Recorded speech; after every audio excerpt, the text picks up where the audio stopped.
Anda menyaksikan Breaking News Kompas TV, Saudara, bersama saya Yan Rahman.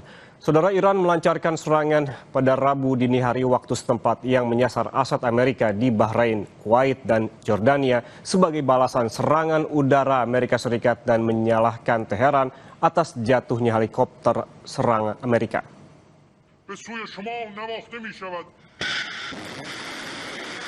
Iran mengakui serangan di sekitar Bandar Abbas dan Pulau Qasem ini tetapi tidak memberikan rincian tentang kerusakan yang terjadi. Diplomat Iran mengatakan pasukan militer asing di dekat wilayahnya berada dalam risiko konstan dan bersumpah bahwa akan ada tanggapan terhadap serangan baru Amerika Serikat. Sebelumnya, Komando Pusat Amerika CENTCOM mengumumkan jet tempur dari Angkatan Udara dan Angkatan Laut Amerika Serikat melakukan serangan di Iran, menargetkan pertahanan udara, stasiun kontrol darat, dan situs radar pengawasan.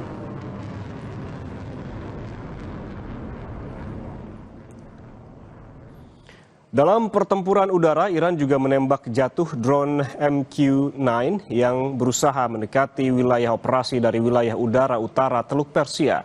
Drone ditembak jatuh di atas wilayah Jam, Provinsi Bushehr oleh Pertahanan Udara IRGC.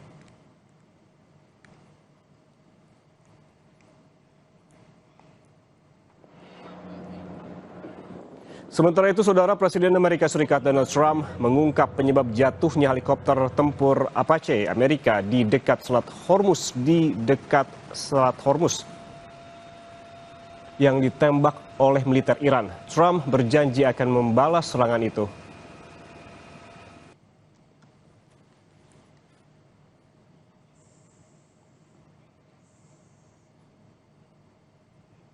Dalam akun Truth sosialnya, Trump menuliskan, "Saya baru saja mendapatkan informasi dari militer bahwa tadi malam Iran menembak jatuh salah satu helikopter yang sangat canggih saat berpatroli di atas Selat Hormuz. Ada 2 pilot selamat dan tanpa luka. Meski demikian, Amerika Serikat harus merespons serangan ini."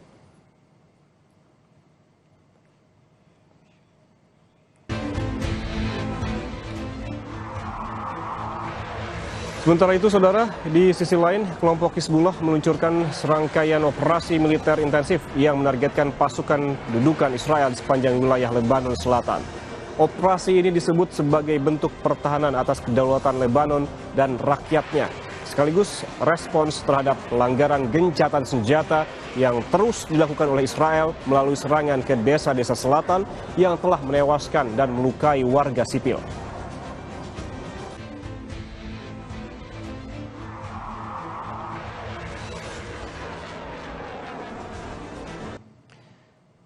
Sementara kelompok Houthi yang didukung Iran ini mengumumkan serangan rudal terbaru terhadap Israel. Houthi juga berlakukan larangan pelayaran total untuk kapal-kapal Israel di perairan Laut Merah.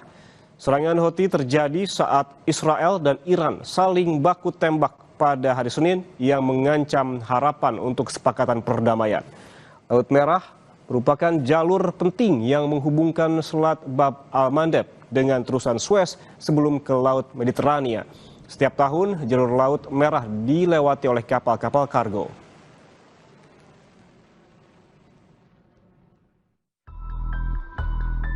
Negosiasi tak menentu, situasi di Timur Tengah justru semakin panas.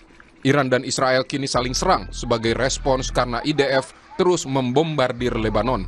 Dalam sebuah serangan udara di Tirus, Lebanon, 5 orang dilaporkan tewas di dalam sebuah mobil yang diserang Israel dari udara. Rekaman menunjukkan momen ledakan dan asap membumbung tinggi. Serangan drone itu menyebabkan sejumlah kendaraan rusak dan puing-puing berserakan usai ledakan. Dalam rekaman lain yang dirilis Israel juga menunjukkan serangan udara ke wilayah pinggiran kota Beirut. Israel mengklaim serangan-serangan mereka menargetkan infrastruktur Hizbullah di Beirut. Sehari sebelumnya, serangan udara Israel ke wilayah Lebanon Selatan menewaskan 9 orang, termasuk 3 anggota militer Lebanon. Salah satu anggota militer Lebanon yang tewas berpangkat Brigadir Jenderal. Israel melancarkan serangan pada hari Minggu tersebut tanpa peringatan kepada warga Lebanon. Permukiman warga rusak parah, gedung hunian warga porak-poranda akibat serangan udara Israel. Media Lebanon melaporkan 2 orang tewas dan belasan warga lainnya luka-luka dalam serangan tersebut. 4 para medis dari Palang Merah Lebanon dilaporkan terluka. Mereka dipindahkan ke rumah sakit regional untuk perawatan lebih lanjut. Gempuran Israel ke wilayah Lebanon menjadi tanda tanya karena dilakukan hanya selang beberapa hari setelah Israel dan pemerintah Lebanon memperbarui kesepakatan gencatan senjata yang difasilitasi oleh Amerika Serikat. Sebagai respons atas serangan ke Lebanon, Iran pun menunaikan janji akan membalas Israel. Mereka kembali membombardir Israel dengan rudal dan drone dan membuka serangan untuk pertama kalinya sejak gencatan senjata 8 April. Namun Israel membalas. Mereka mengklaim telah menyerang pabrik petrokimia Mahshar di Iran serta menargetkan situs militer tambahan di seluruh negeri Persia. Video serangan terhadap fasilitas penting di Iran tersebut dirilis pasukan pertahanan Israel IDF. Serangan tersebut diklaim Israel menyasar tempat penyimpanan rudal yang disiapkan Iran untuk menyerang pesawat Israel.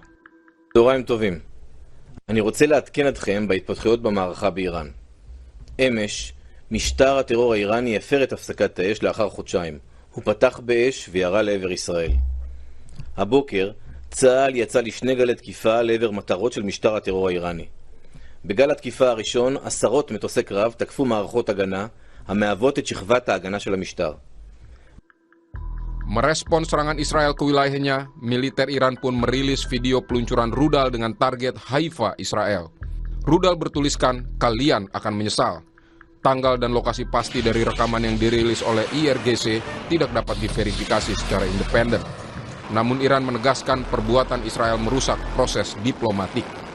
صورت طبیعی روند دیپلماتیکی که برای خاتمه دادن به یک جنگ تحمیلی شروع شده. فلسفه مذاکرات چی بود از ابتدا؟ فلسفه مذاکرات این بود که به جنگ تحمیلی آمریکا و رژیم صهیونیستی علیه ایران خاتمه داده بشه. از ابتدا تصریح شده بود و بارها میانجیگر پاکستانی تأکید کرد که خاتمه جنگ در لبنان بخشی از آتش بس هست. خب اگر قرار باشه که فلسفه وجودی این مذاکرات توسط رژیم صهیونیستی یا هر یک از طرفین ماجرا یعنی آمریکا یا اسرائیل به نحوی مخدوش بشه، خب قاعدتاً روند دیپلماتیک هم Eskalasi yang semakin tinggi di Timur Tengah membuat Presiden Amerika Serikat Donald Trump geram. Trump meminta Israel dan Iran menghentikan serangan. Lewat Truth Social-nya, Trump bilang Israel dan Iran harus segera menghentikan penembakan. Namun Israel seakan tak peduli. Perdana Menteri Israel Benjamin Netanyahu telah berbincang dengan Presiden Donald Trump terkait serangan yang belakangan terjadi antara Iran dan Israel. Dia juga menyebut Iran dan Hizbullah lebih lemah dari sebelumnya. Dan ia mengklaim Israel lebih kuat saat ini. ואני מתחייב, ושוב מתחייב, לאיראן לא יהיה נשק גרעיני. באותה נחישות פעלנו גם מול חיזבאללה. חיזבאללה תכנן לפלוש לגליל עם אלפי מחבלים, ובמקביל הוא תכנן להחריב את ערי ישראל עם 150,000 רקטות וטילים. גם את האיום הזה סיכלנו, וחיסלנו את נסראללה. ואני רוצה לומר לכם, הלוחמים הגיבורים שלנו, איך אגיד את זה? מפרקים לחיזבאללה את הצורה. אנחנו ממשיכים להשמיד את כל תשתיות הטרור שלהם ברצועת הביטחון. Belakangan, Presiden AS Donald Trump mengklaim negosiasi AS dengan Iran sudah di tahap akhir. Dia juga menyebut tak menyalahkan Netanyahu karena membalas serangan Iran. And I can't blame him for that, but he was hit. He hit back, and now they've called it quits, so they're gonna just leave each other alone for another week or something. They were going back and forth, and now they both agreed through me to stop. And we're in the final throes of what will be a very, very good deal that will not allow in any way, shape, or form nuclear weapons, etc. And that its strait will open up right away. It'll open up immediately upon signing, which could be in 2 or 3 days. Peneliti Asia Middle East Center Pizarro Ghazali bilang Netanyahu tak menghentikan perang karena itu yang diinginkan kelompok politik pendukungnya di Israel. Sementara desakan untuk menghentikan perang oleh publik Amerika Serikat justru semakin kuat. Namun Netanyahu paham bahwa Trump tak akan meninggalkannya. Netanyahu menghentikan perang, dia kalah di Israel. Ya. Karena kita ingat 27 Oktober itu batas akhir Israel harus menggelar pemilu legislatif seperti itu. Dan tuntutan dari para partai-partai koalisinya Netanyahu, pendukung-pendukung Netanyahu, dia harus terus melakukan peperangan bersama Hizbullah dan Iran karena sampai sekarang itu belum bisa ditaklukkan. Jadi tujuan keamanan itu belum tercapai oleh Israel. Padahal itu jualannya di pemilu nanti kan? Iya, ini yang bisa dia jual. Tapi sebaliknya Trump, kalau dia memperpanjang perang, dia justru nanti akan kalah di Amerika Serikat, gitu ya. Karena sekarang kerugiannya saja, kalau kita lihat itu 100 miliar US dollar. Kemudian harga ekonomi juga melonjak naik dan tuntutan-tuntutan publik Amerika Serikat ini harus berhenti perang. Jadi kita bayangin ini ada perbenturan kepentingan nih. Satu pengen terus perang karena dia ingin menang dalam pemilu, yang satu pengen berhenti perang akhirnya menang pemilu gitu.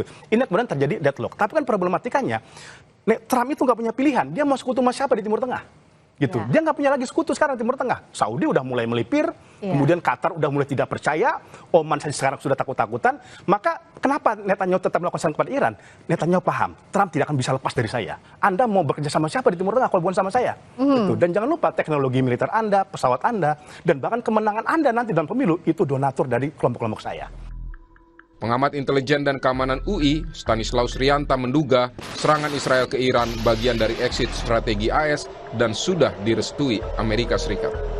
Tapi sebenarnya saya pernah menyampaikan juga di Kompas TV bahwa dugaan saya nanti salah satu exit strategi dari Amerika untuk pergi dari Iran adalah menyerahkan perangnya kepada Israel. Jadi saya melihat bahwa ketika Israel sudah mulai melakukan serangan, ini sebenarnya tanda Amerika untuk menarik diri. Dan tidak mungkin kalau misalnya Israel melakukan serangan itu tidak restu Amerika, meskipun ada drama-drama ya. Trump mengatakan bahwa dia yang megang kendali, kemudian Netanyahu seperti kayak mau mengabaikan peringatan Trump. Menurut saya itu hanya drama-drama saja. Konflik Amerika Serikat, Israel, dan Iran masih belum pasti ujungnya. Apalagi Iran juga telah melancarkan serangan ke basis-basis militer Amerika Serikat di Kuwait dan Oman.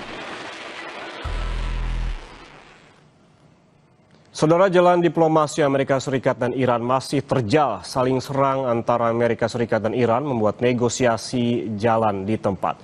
Pengamat militer Center for Intermestic and Diplomatic Engagement, SIDE, Anton Ali Abbas, ini menilai Presiden Amerika Serikat Donald Trump menghendaki adanya kesepakatan diplomatik, namun tidak pernah ingin meninggalkan tekanan militer. Berikut analisisnya untuk Anda.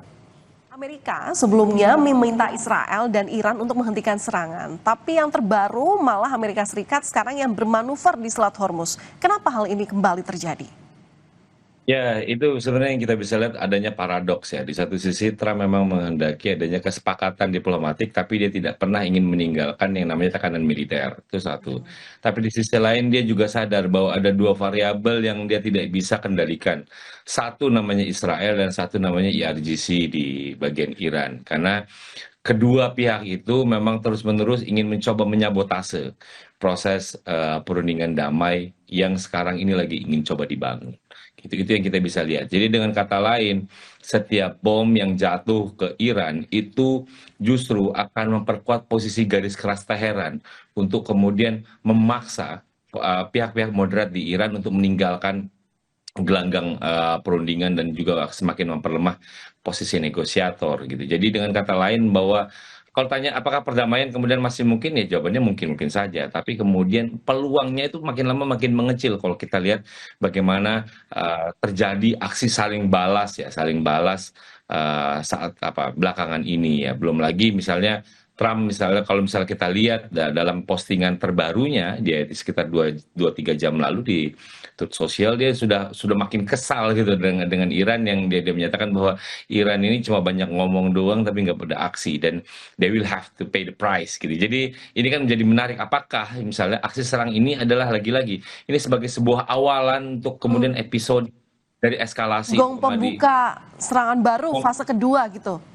Nah, iya bisa saja itu kemudian walaupun juga kita bisa ngelihat bahwa sebenarnya kan nih Trump ini kan di satu sisi dia memang selalu menghendaki adanya perdamaian. Dia selalu bilang bahwa perdamaian itu sudah semakin dekat. Tapi problemnya kan gitu, orang kemudian ini kan menunjukkan sebenarnya retorika transaksional dia gitu, di mana dia ada tekanan domestik, dia punya waktu yang makin sempit menuju ke pemilu. Tapi kan di sisi lain itu tidak serta-merta mencerminkan bahwa proses perundingan yang sekarang terjadi di balik layar memang sudah demikian gitu. Kenapa? Karena kan ada beberapa simpul yang masih masih sulit cari titik temu. Ngomong tentang uranium, ngomong tentang Hormuz, belum lagi kita bicara tentang Lebanon Selatan misalnya, Hezbollah gitu. Itu kan variabel-variabel yang masih sejauh ini masih ada titik buntu gitu. Jadi bagaimana kemudian dia bisa bilang bahwa perdamaian itu sudah semakin dekat? Justru gitu ya, inkonsistensi ini itu sedikit banyak menjadi liabilities untuk mewujudkan perdamaian. Kenapa? Karena dia berulang kali menyampaikan hal ya optimisme yang tanpa substansi. Ini kan yang menjadi menjadi pelik ya. Ini sebenarnya dia sebagai garantor kan kadang-kadang dia kemudian bisa berjarak ya. Ini Israel sama Iran berdamai gitu. Ini harusnya ada gencatan senjata. Ini sebenarnya dia ini adalah garantor untuk gencatan senjata yang layak kita percaya atau enggak. Kenapa? Konsisten jawabannya. Apalagi kalau kita rujuk sama postingan dia terakhir misalnya. Ini yang kemudian menjadi rumit ketika kita lihat mana yang harus kita lihat. Apakah ini adalah episode awal lagi terjadinya reeskalasi? Oke, jadi Mas Anton mau mengatakan kalau Iran sudah tidak akan percaya lagi dengan diplomasi Amerika Serikat? Bukan, justru kan di dalam Iran sendiri kan memang nggak solid. Ada satu faksi moderat yang memang menghendaki adanya perdamaian. Di satu sisi ada IRGC yang memang faksi garis keras bagaimana mereka ingin adanya perang lagi gitu ya. Ini kan kedua pihak ini yang saling mencoba mendapatkan simpati dari publik, dukungan dari publik. Tapi kan problemnya bagian kelompok yang moderat kan sulit. Kalau misalnya Amerika terus-menerus untuk melakukan serangan. Kita ini lagi mau berdamai, lagi mau berunding, kok diserang? Gitu. Nah itu kan memperkuat posisi IRGC yang garis keras. Tuh, ngapain kita mau berunding, makanya kita lemah, orang mereka serang terus, kita nggak boleh percaya, kita jangan pernah percaya, kan itu yang menjadi problem gitu. Jadi di satu sisi Iran tuh memang juga lagi lagi mencoba mengkonsolidasi gitu, arahnya mau kemana, kita mau berdamai atau kita mau kemudian berperang gitu. Jadi kalau Mas Anton melihat Iran ini selanjutnya akan melawan Amerika Serikat dan Israel di fase kedua ini seperti apa kekuatan mereka? Kalau misalnya posisi yang kelompok pro terhadap perdamaian terus digencet dengan kenyataan bahwa Iran itu diserang oleh Amerika Serikat, termasuk juga terakhir di Pulau Qasem misalnya, itu kan sebenarnya simbolik ya, mereka itu adalah pulau terbesar di mana aktivitas ekonomi juga simpulnya ada di sana gitu. Itu kan menjadi sulit gitu. Jadi mau tidak mau kemudian Iran kan menunjukkan lagi taringnya, dan saya melihatnya bahwa apakah kemudian militer Iran memang lemah? Enggak, kita bisa lihat bagaimana postingannya dari Iran bahwa Apache itu yang memang canggih itu dijatuhkan oleh Manpads gitu. Jadi senjata yang murah itu kan membuat malu sebenarnya Amerika Serikat bahwa ternyata senjata canggih mereka itu jatuh dengan senjata yang murah yang sebenarnya nggak imbang gitu. Itu kan sedikit banyak memalukan Amerika Serikat. Tapi ya tadi ketika kita lihat ke sini gitu, jadi bahwa Iran itu sudah sangat siap untuk melakukan perlawanan. Klaim-klaim Amerika Serikat bahwa tentara kekuatan militer Iran itu sudah lumpuh, itu kan nggak pernah diverifikasi. Mereka harus verifikasi apa? Turunkan pasukan pendarat, mereka baru bisa verifikasi.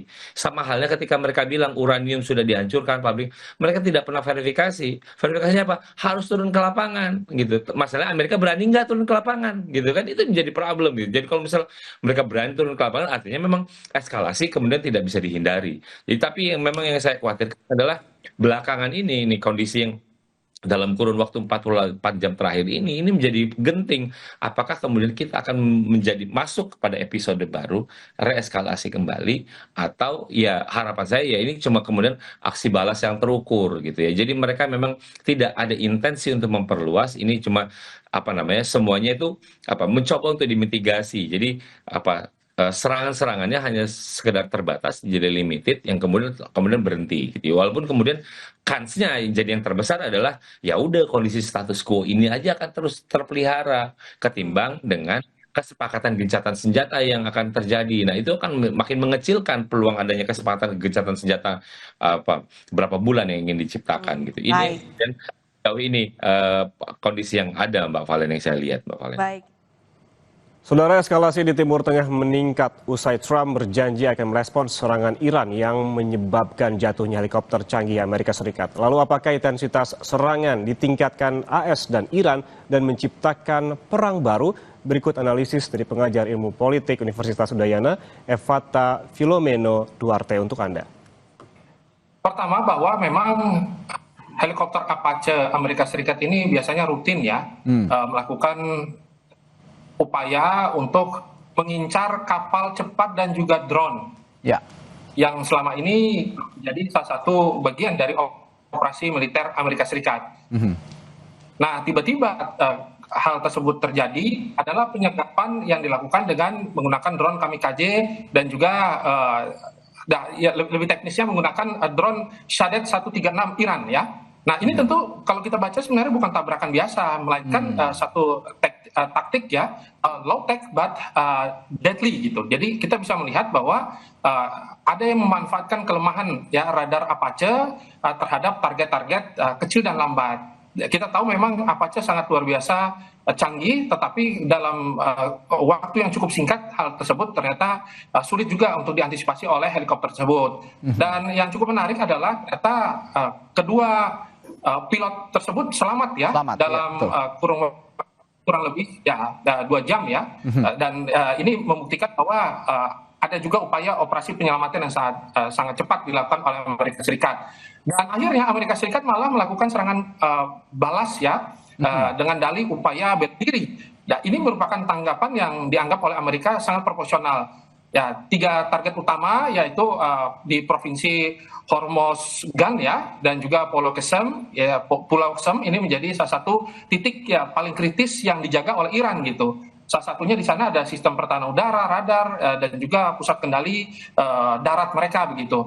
Dan kalau ditanya apakah nanti ini akan mempengaruhi situasi diplomasi ke depan, ya tentu saja. Ini membuktikan bahwa sebenarnya Iran juga merasa bahwa diplomasi jenis apapun yang dilakukan dengan Amerika Serikat tidak membuahkan hasil. Dan serangan yang dilakukan oleh Israel juga harus dibalas oleh Iran begitu. Maka tekanan-tekanan yang dilakukan dari kedua belah pihak sebenarnya malah mempersulit negosiasi, dan negosiasi tersebut tampaknya nanti akan condong kepada agresi-agresi militer yang lebih besar. Baik. Nah, kalau melihat balasan serangan Iran ke aset-aset Amerika Serikat yang berada di Kuwait, Bahrain, dan juga Jordania, menurut Anda ini apakah menunjukkan kekuatan regional atau memprovokasi lebih lanjut atau sekedar pertahanan biasa? Ya, tentu sebenarnya yang dilakukan oleh Iran dalam upaya pembalasan mereka adalah mau melihat batas-batas toleransi Amerika Serikat ketika wilayah-wilayah atau pangkalan-pangkalan sekutu mereka itu diserang begitu. Dan sebenarnya Iran juga memaksa Amerika Serikat untuk melakukan serangan pembalasan. Karena kita tahu bahwa Iran juga sudah mempersiapkan total war strategi. Mereka juga sudah memainkan atrisi, warfare. Ya, jadi sebenarnya mereka juga berharap kalaupun Amerika Serikat tidak serius dalam negosiasi jenis apapun, biarkanlah kami menyerang duluan. Dan serangan-serangan ini juga bisa digunakan baik dalam bentuk untuk diplomasi maupun tekanan terhadap militer. Mereka juga ingin melihat dampak psikologis yang dialami oleh Amerika Serikat. Kalau misalkan opsi Samsonic ya, jadi kita tahu bahwa Samson itu ketika meruntuhkan diri, dia akhirnya meruntuhkan satu kastil tersebut. Nah, ini adalah operasi bunuh diri yang sebenarnya sangat-sangat ditakuti oleh Amerika Serikat. Sebenarnya Amerika Serikat inginnya deeskalasi. Kita tahu bahwa Donald Trump ingin segera memenangkan perang ini dan dia mendapatkan simpati publik. Akan tetapi dalam kondisi-kondisi seperti ini, ya hal-hal yang diinginkan oleh Donald Trump tidak terjadi. Itu yang ditekan oleh Iran. Dan Iran tahu bahwa dia tidak yang kompas untuk melakukan negosiasi. Iran bisa kapan saja melakukan negosiasi, sedangkan Donald Trump tidak bisa, ditambah tekanan publik yang cukup kuat, dan ada faktor yang lain bahwa ternyata ada pecah koalisi antar Amerika Serikat dan Israel. Ini malah memperburuk situasi, dan kata-kata Donald Trump bahwa ia mengendalikan situasi tidak terjadi. Oke. Nah, ini yang menarik. Saya ingin pertanyaan selanjutnya juga soal Israel yang seperti Anda singgung barusan. Belakangan ini kan sebenarnya Amerika Serikat agak tone down ya terhadap konflik di Timur Tengah ini, terutama dengan Iran. Tapi malah Iran dan Israel yang memanas begitu ya dengan serangan Iran ke Israel, dan juga Israel menyerang Lebanon Selatan, sekutu dari Iran sendiri begitu. Nah, yang ingin saya tanyakan, dengan posisi Israel sekarang di eskalasi yang meningkat kembali antara Iran dan Amerika Serikat saling serang ini, apakah ada koordinasi tersembunyi antara Amerika Serikat dan Israel melawan Iran, atau bagaimana menurut Anda posisi Israel sekarang ini?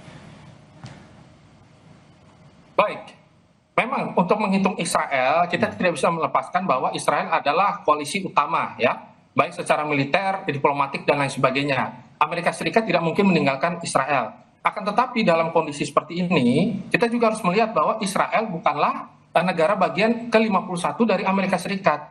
Dan Israel selalu mengatakan bahwa mereka mampu untuk melakukan serangan unilateral, serangan untuk membela diri mereka. Maka kalau ditanya lebih dalam secara real politik, ada juga data bahwa Amerika Serikat ke depan akan menguncurkan kurang lebih 3,8 miliar US dollar ya, yang nanti masih disepakati di Kongres, begitu nanti akan diberikan kepada Israel untuk memperkuat militer mereka. Dan nanti akan dalam waktu dekat dicarikan 1,5 dulu. Nah, kalau misalkan kita hubungkan dari sisi politik ya, terus dengan kondisi real fakta lapangan, memang ternyata keduanya memainkan peran yang berbeda, tetapi pada satu tujuan yang sama.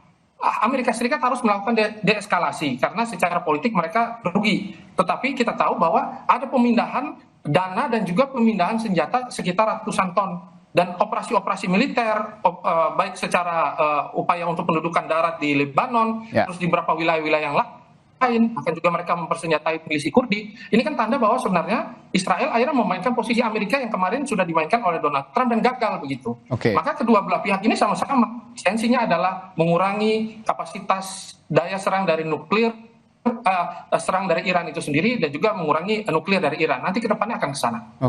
Bicara soal deeskalasi tadi yang Anda sebutkan, dan juga upaya Donald Trump meraih popularitas di negaranya, Amerika Serikat, mengingat Amerika Serikat sedang pemilu sela begitu ya, untuk segera memenangkan perang ataupun mencapai perdamaian dengan pihak-pihak yang berkonflik dengan Amerika Serikat. Nah, kira-kira omongan Trump atau pembicaraan Trump yang mengatakan bahwa 2-3 hari ke depan kita akan mencapai perundingan yang hakiki, perundingan yang mencapai kata sepakat. Anda optimistis dengan omongan yang dibicarakan oleh Donald Trump ini? Baik, dalam level politik jenis apapun ya, bagi saya level politik yang semakin menuju masyarakat adat, itu yang namanya nilai-nilai etika itu dijaga. Semakin real ya, semakin naik sampai di level kenegaraan, biasanya etika publik dan lain sebagainya, etika komunikasi itu tidak dijaga lagi begitu. Karena yang muncul di sana adalah kepentingan. Maka sebenarnya Donald Trump ini mencoba memanipulasi ya situasi yang sesungguhnya begitu.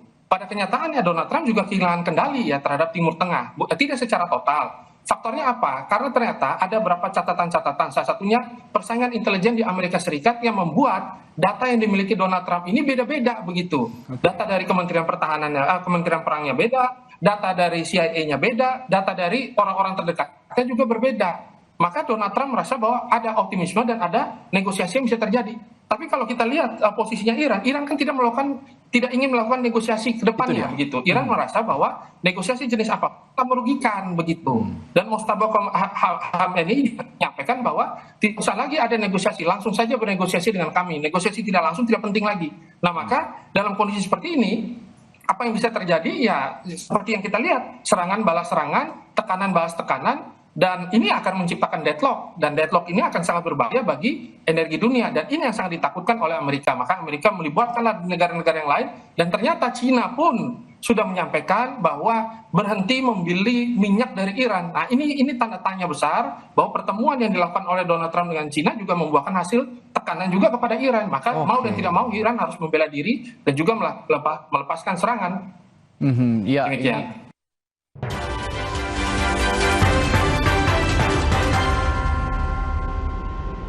Nyut, ternyata aku punya masalah gigi sensitif. Cobain pakai Sensodyne. Formulanya bikin gigi aku terlindungi seharian.